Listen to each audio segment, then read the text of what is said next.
अल्लाह के नबी फरमाते हैं इलाहुल आलमीन, जिन काफिरों की वजह से आज हमारी असर की नमाज का अव्वल वक्त निकल गया, आय अल्लाह जिन काफिरों की वजह से आज मेरी असर की नमाज का असली वक्त निकल गया, वक्त पर हम नमाज नहीं पढ़ सके, सूरज डूबने से पहले आज हमने असर की नमाज पढ़ी, इसके जिम्मेदार ये काफिर है, ये जंग करने वाले, इनकी वजह से मेरी असर की नमाज का वक्त निकला है। मला अल्लाहु बुयूतहुम, आय अल्लाह इनके घरों को तू आग से भर दे, आय अल्लाह इनके घरों में आग लगा दे, आय अल्लाह इनके घरों में तू आग से भर दे। नमाज के वक्त अपने घरों में बैठने वालों, नबी अकरम की इस बद्दुआ पर जरा गौर करो। मला अल्लाहु बुयूतहुम, आय अल्लाह इनके घरों को तू आग से भर दे।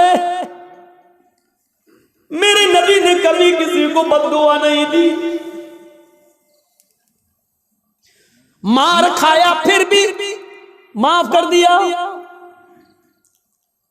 नबी की बेटी को जिसने पेट फाड़ा, हिबार इब्ने अस्वद ने तीर मारकर, नबी की बेटी ज़ैनब के पेट में हमल था, बच्चा था, तीर पेट में लगता है, बच्चा गिर जाता है।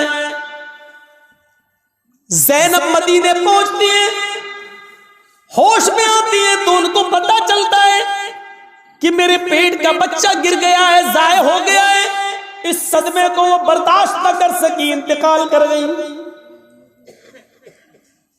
10 साल के बाद जब हिबार इब्ने अस्वद सामने आया और मदीने में अल्लाह के नबी से माफी मांगने लगा कि मुझे माफ कर दो, मैं भी मुजरिम हूं, आपकी बेटी का कातिल हूं।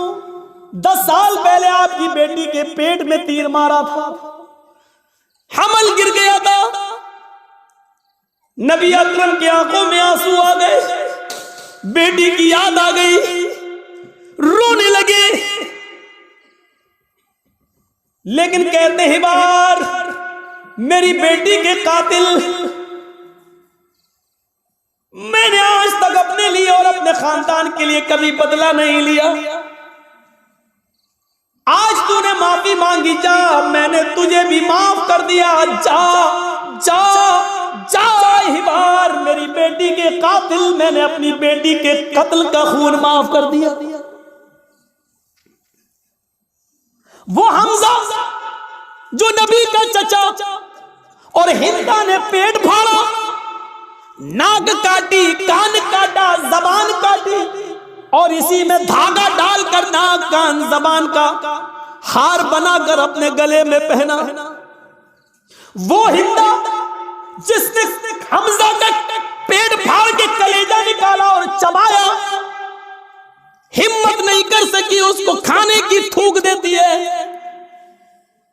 कटी हुई गर्दन, फटा हुआ पेट, निकला हुआ कलेजा, कटी हुई नाक, कटा हुआ कान, कटी हुई जबान, ये लाश जब नबी के सामने आई तो आपकी आंखों में आंसू आ गए और कहा, आए हमजा, कयामत तक जितने भी लोग अल्लाह की राह में कत्ल किए जाएंगे ये शहीद होंगे, लेकिन तू कयामत के दिन सैयदुल शुहदा बनाकर उठाया जाएगा, तमाम शहीदों का सरदार बनाकर उठाया जाएगा।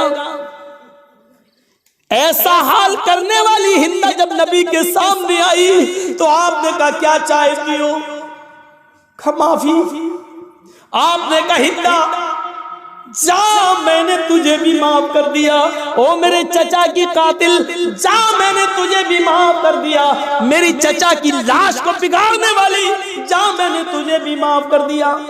लेकिन इंसान हूं, बुरा लगता है, तू मेरे सामने मत आना, क्योंकि जब तू मेरे सामने आएगी तो मुझे चचा की लाश याद आ जाएगी। हमारे नबी ने कभी किसी को बद्दुआ नहीं दी।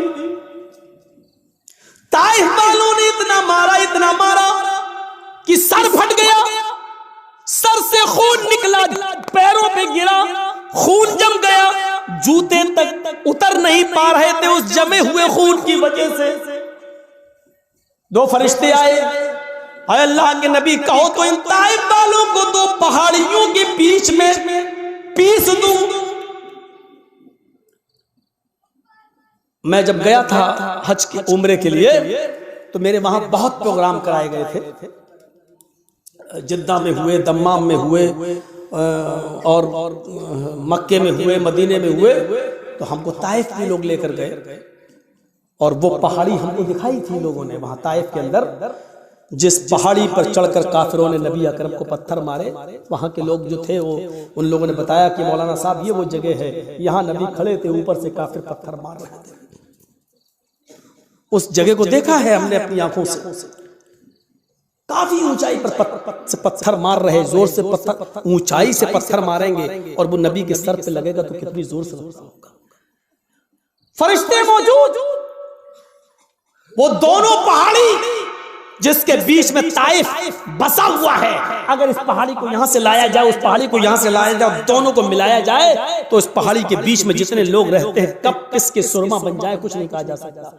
फरिश्तों ने कहा आप कहिए तो इन ताइफ वालों को इस दोनों पहाड़ियों के बीच में लाकर पीस दें, इनको कुचल दें, इनको खत्म कर दें, इनको बर्बाद कर दें। तो अल्लाह के रसूल ने क्या कहा? नहीं।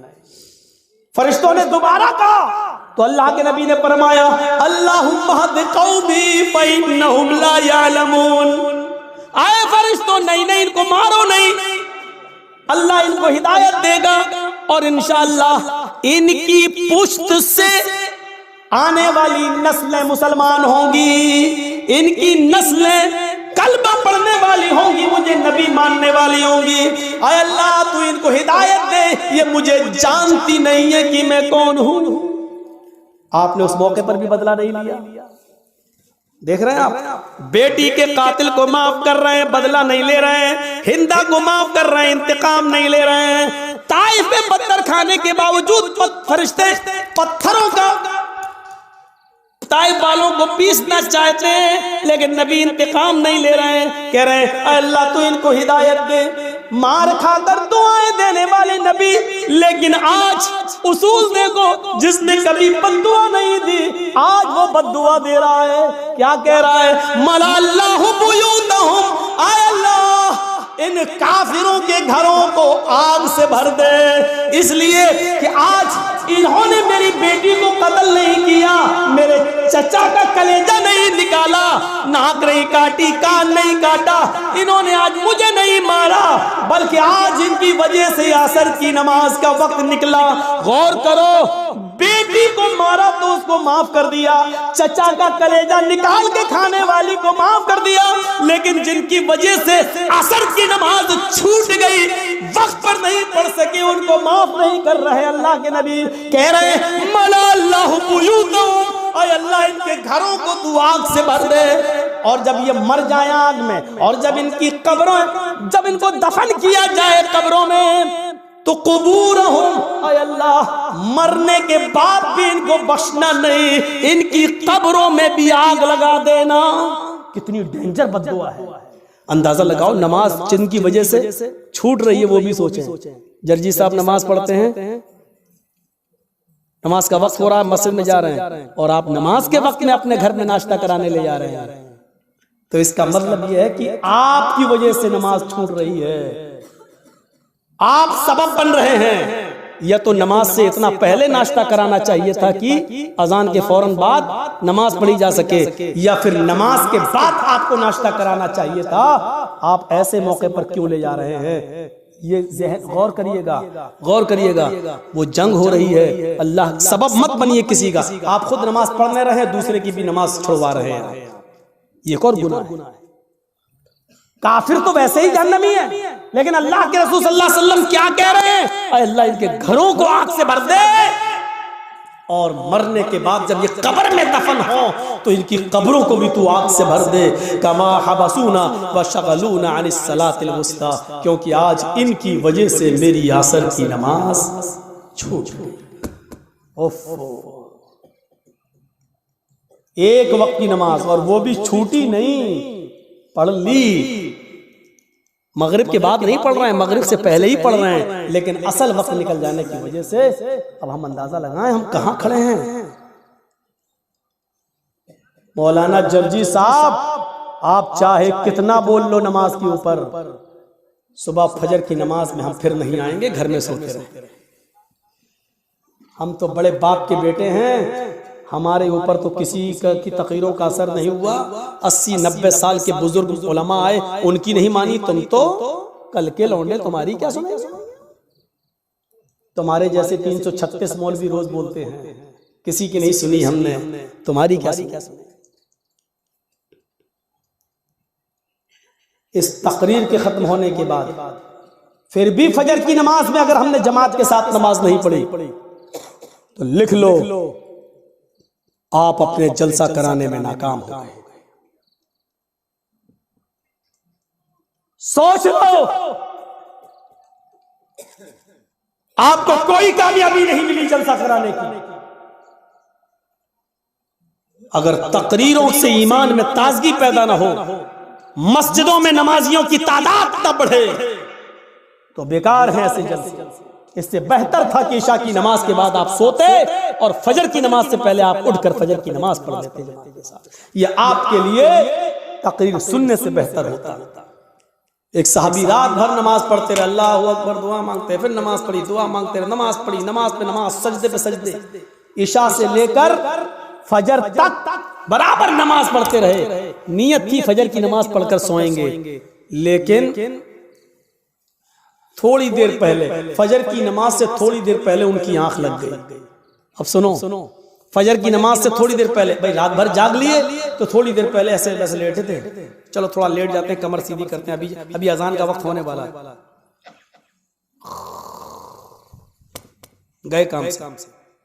थोड़ी देर की बात, आंख खुली, मस्जिद में नमाज हो रही है, जल्दी से वुजू बनाया, नमाज में शामिल हो गए। जमात तो मिल गई, दोनों रकातें मिल गई, लेकिन फजर की नमाज से पहले जो 2 रकात सुन्नत पढ़ी जाती थी वो नहीं पढ़ पाए। सुन रहे हैं? गौर से सुनिए, वो नहीं पढ़ पाए। फजर की जमात नहीं छूटी थी, जमात मिल गई। भाई सो के उठे, जल्दी से वुजू बनाए, मस्जिद में चले गए, नमाज तो पढ़ ली, दोनों रकातें मिल गई, लेकिन सुन्नतें नहीं पढ़ पाए। बाद में जब वो सुन्नतें पढ़ने लगे, सुन्नतें पढ़ने के बाद फर्ज नमाज के बाद जब अल्लाह के नबी ने सलाम फेर दिया, सलाम फेरने के बाद देखा कि वो कोई सुन्नत पढ़ रहा है। सुन्नत के बाद जब आपने उनको बुलाया, आपने उनसे कहा, ये बाद में तुम कौन सी नमाज पढ़ रहे थे? अल्लाह के रसूल, वो रात भर नमाज पढ़ी थी मैंने, इबादत की थी, और फजर की नमाज से थोड़ा पहले मुझे नींद आ गई, आंख खुली तो मैंने जल्दी से वुजू बनाया, मस्जिद में आ गया, जमात खड़ी थी, तो जमात के होते हुए हमने सुन्नत नहीं पढ़ी, पहले जमात पढ़ ली, बाद में सुन्नत पढ़ ली। तो अल्लाह के रसूल ने जो जवाब दिया वो सुनिए। आपने फरमाया, काश तो पूरी रात आराम से सोता, काश तो पूरी रात इशा की नमाज के बाद से लेकर फजर तक आराम से सोता, गहरी नींद में सोता, लेकिन फजर की नमाज से पहले उठकर वुजू बना लेता और फजर की नमाज से पहले 2 रकात सुन्नत पढ़ लेता। अल्लाह की कसम, फजर से पहले 2 रकात सुन्नत अगर पढ़ लेता तो ये 2 सुन्नतें तेरे लिए रात भर की इबादत से ज्यादा बेहतर होती।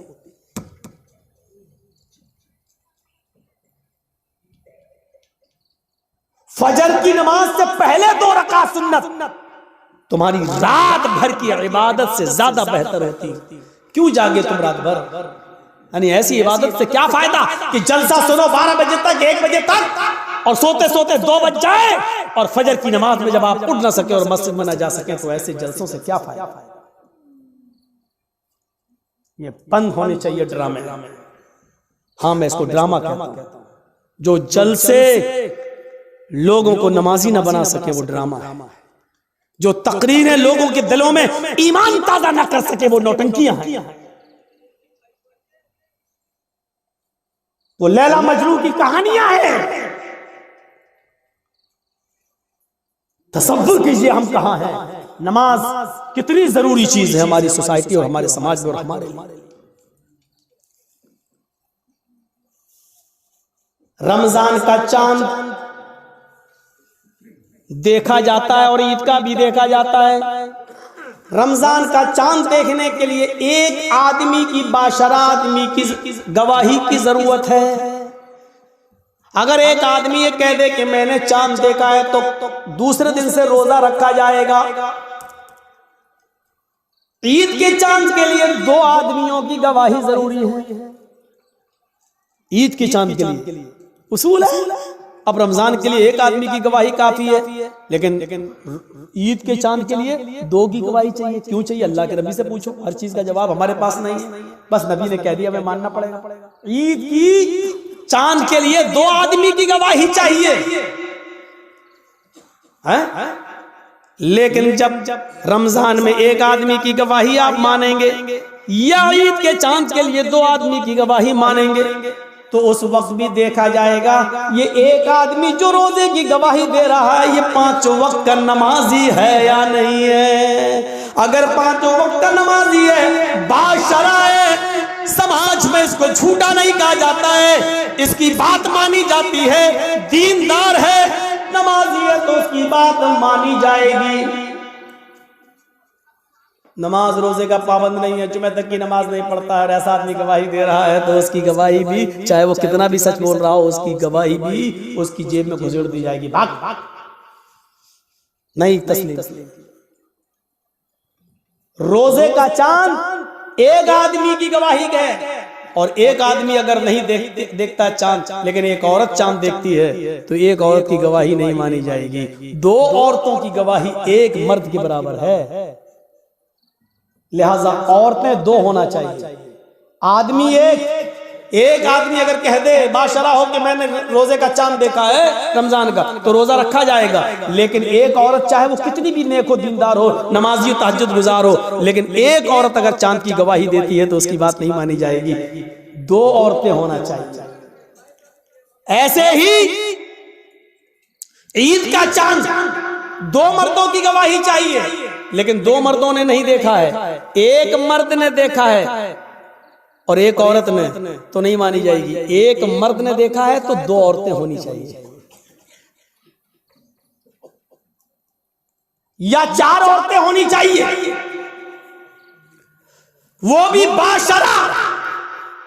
अब हम अपने जहन में इस बात को रखें कि जब यहां बेनमाजियों की गवाही नहीं मानी जा रही है, सोचिए तो और मामलात के अंदर बेनमाजी की हैसियत क्या होगी। आइए एक और चीज की तरफ हम तुम्हें लेके चलते हैं। या अय्युहल्लज़ीना आमनुस्तईनु बिस्सब्रि वस्सलाह, ये बड़ी प्यारी चीज हम आपको बताने के लिए चल रहे हैं मेरे भाइयों। या अय्युहल्लज़ीना आमनुस्तईनु बिस्सब्रि वस्सलाह, आई मानो वालो तुम सब्र और नमाज के जरिए अल्लाह से मदद मांगो। बड़ी प्यारी आयत है। छोटा सा बच्चा है, अभी वो अपनी मां का दूध पीता है, 8-9 महीने का, 10 महीने का, 1 साल का है, चलता है फिरता है, पूरी ताकत नहीं है, हल्के हल्के पैरों से चलता भी है, गिरता भी है। कभी कभी उसके सामने अनजान आदमी आ जाए तो डरता भी है, उसके सामने कोई कीड़ा मकोड़ा टहलने लगे तो वो डरता भी है। आपने देखा होगा मां ने अपने बच्चे को छोड़ा, चलना सिखा रही है, थोड़ा चलता है गिरता है, थोड़ा चलता है गिरता है। मां थोड़ी दूर हट के देखती है, देखे कितनी दूर जाता है बच्चा। बच्चा थोड़ी दूर गया, वहां कोई जानवर देखा, कोई कीड़ा मकोड़ा देखा, वो उधर से पलटा भागता है अपने मां के पास। मां जल्दी से अपने दोनों बाहें फैला देती है, और बच्चा जब डरता है तो वो अपनी मां की गोद में आ जाता है। जैसे ही बच्चा अपनी मां की गोद में आता है, वो अपने आप को बिल्कुल महफूज कर लेता है, समझ लेता है। अब वो समझता है कि मैं सबसे बड़े खतरे से टल चुका हूं, अब सबसे बड़ी मुसीबत, भाई बच्चे के लिए तो वही सबसे बड़ी मुसीबत है जिससे वो डर रहा है। बच्चा अपनी मां की गोद में आया, और जैसे ही वो अपने मां की गोद में आता है, वो समझता है कि अब मुझे कोई खतरा नहीं है, क्योंकि मैं एक सुरक्षित गोद में आ गया हूं, एक महफूज गोद में के अंदर आ गया हूं। अब मुझे दुनिया व माफिया का कोई खतरा नहीं है। बच्चा अपनी मां की गोद में आ जाता है तो वो दुनिया के बड़े से बड़े खतरे से अपने आप को महफूज समझ लेता है। कुरान यही फरमा रहा है, लोगों नमाज ये मां की गोद है। तुम्हारे लिए बड़े से बड़े खतरे जब तुम्हारे सामने आए, बड़ी से बड़ी मुसीबतें जब तुम्हारे सामने आए, बड़े से बड़े खौफनाक एक मरहले जब तुम्हारे सामने आए तो तुम नमाज की आगोश में आ जाओ, नमाज की गोद में आ जाओ। जब तुम मस्जिद में आ जाओगे, नमाज की आगोश में आ जाओगे तो तुम उस खतरे से महफूज हो गए। नमाज अपने नमाजी को अपनी गोद में ऐसे ले लेती है जैसे माँ अपनी गोद में अपने बच्चे को ले लेती है। जैसे बच्चा माँ की गोद में आकर अपने आप को महफूज समझ लेता है, ऐसे ही नमाजी नमाज के अंदर अपने आप को महफूज समझ लेता है। एक सहाबी है, जंग हो रही है, नमाज का वक्त हो जाता है।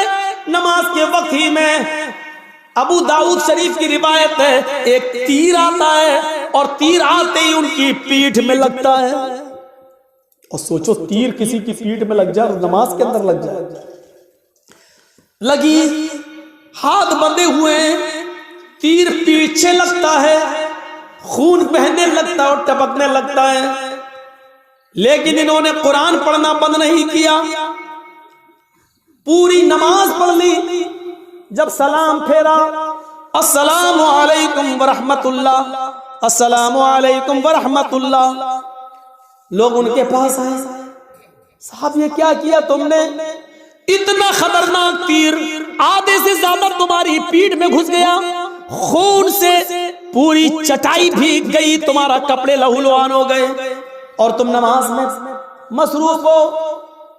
उस सहाबी ने जवाब दिया, जब मैं नमाज पढ़ रहा था, अल्लाह की कसम मेरी पीठ में कब तीर लगा मुझे पता ही नहीं चला, इसलिए कि मैं सूरह कहफ की तिलावत कर रहा था और सूरह कहफ की तिलावत करते हुए मुझे इतना मजा आ रहा था, इतना इंजॉय मिल रहा था। सूरह कहफ की तिलावत में मुझे तीर की तकलीफ भुला दिया, मुझे पता ही नहीं चल रहा है कि मुझे तीर लगा है। ये तो तुम अभी बतला रहे हो कि मुझे तीर लगा है, अब देख रहा हूं कि ये खून है, मुझे तो एहसास ही नहीं हुआ। गौर कीजिए, कितना बड़ा खतरा था तीर का लगना और उनको पता ही नहीं, क्योंकि वो नमाज की गोद में थे, नमाज की आगोश में थे। सोचो मेरे प्यारे साथियों, आज हमारी भी नमाजें हैं, हम पढ़ते हैं और एक छोटा सा मच्छर काट ले तो हम जल्दी से गाल मसलने लगते हैं, मच्छर मारने लगते हैं, इसलिए कि हमें कुरान की तिलावत में मजा ही नहीं आता है। वो कह रहे हैं कि हम ऐसे सूरह कहफ पढ़ रहे थे, सूरह कहफ की तिलावत में मुझे इतना मजा आ रहा था, इतना एंजॉय आ रहा था कि मुझे पता ही नहीं चला कि मुझे कब तीर लगा। या अय्युहल्लज़ीना आमनुस्तईनु बिस्सब्रि वस्सलाह, आई ईमानो वालो तुम सब्र और नमाज के जरिए अल्लाह से मदद मांगो, सब्र और नमाज के जरिए अल्लाह से मदद मांगो, सब्र और नमाज के जरिए सब्र करो।